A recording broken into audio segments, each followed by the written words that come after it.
హస్తినాపురం రాజ్యంలో కురు వంశానికి చెందిన రాజులు పాలించేవారు. ఈ వంశానికి ఆద్యుడు కురుడు. అతని వంశంలో అనేక మంది గొప్ప రాజులు పుట్టారు. వారిలో శాంతను మహారాజు ప్రసిద్ధుడు. శాంతను ధర్మబద్ధంగా ప్రజలందరికీ న్యాయం చేస్తూ పాలించేవాడు. ఒకరోజు శాంతను గంగానదీ తీరంలో వేటకు వెళ్ళాడు. అక్కడ అతను ఒక అందమైన యువతిని చూశాడు. ఆమె గంగాదేవి. ఆమెను చూసిన వెంటనే శాంతనుకు ఆమెపై ప్రేమ కలిగింది. శాంతను ఆమె దగ్గరకు వెళ్లి, "నువ్వు ఎవరు? నీ రూపం చాలా అందంగా ఉంది. నన్ను పెళ్లి చేసుకుంటావా?" అని అడిగాడు. గంగాదేవి నవ్వుతూ, "నన్ను పెళ్లి చేసుకోవడానికి ఒక షరతు ఉంది. నేను ఏం చేసినా నన్ను ప్రశ్నించకూడదు" అని చెప్పింది.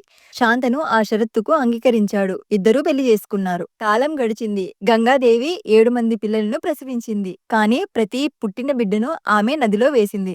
శాంతను ఆశ్చర్యపోయాడు. కాని ఆమెను ప్రశ్నించలేదు. 8వ బిడ్డ పుట్టినప్పుడు శాంతను తట్టుకోలేక, "ఇంతవరకు నువ్వు 7 మంది పిల్లలను నదిలో వేశావు. ఇప్పుడు ఈ బిడ్డను కూడా తీసుకెళ్లబోతున్నావా? ఎందుకు ఇలా చేస్తున్నావు?" అని అడిగాడు. అప్పుడు గంగాదేవి తన అసలు రూపాన్ని చూపించింది. "రాజా, నేను దేవతల శాపం వల్ల ఈ పిల్లలను భూమికి తీసుకురావాల్సి వచ్చింది. నువ్వు నన్ను ప్రశ్నించవద్దని చెప్పాను. ఇప్పుడు నువ్వు మాట తప్పావు. ఈ 8వ బిడ్డను నేను తీసుకెళ్తాను. అతను గొప్పవాడవుతాడు. అతని పేరు దేవవ్రతుడు" అని చెప్పింది. కొంతకాలం తర్వాత గంగాదేవి దేవవ్రతుడిని శాంతనునకు అప్పగించింది. దేవవ్రతుడు చిన్నప్పటి నుంచే విద్యలో, ధైర్యంలో, ధర్మంలో ముందుండేవాడు. అతని తల్లి గంగాదేవి స్వయంగా అతనికి విద్యలు నేర్పించింది.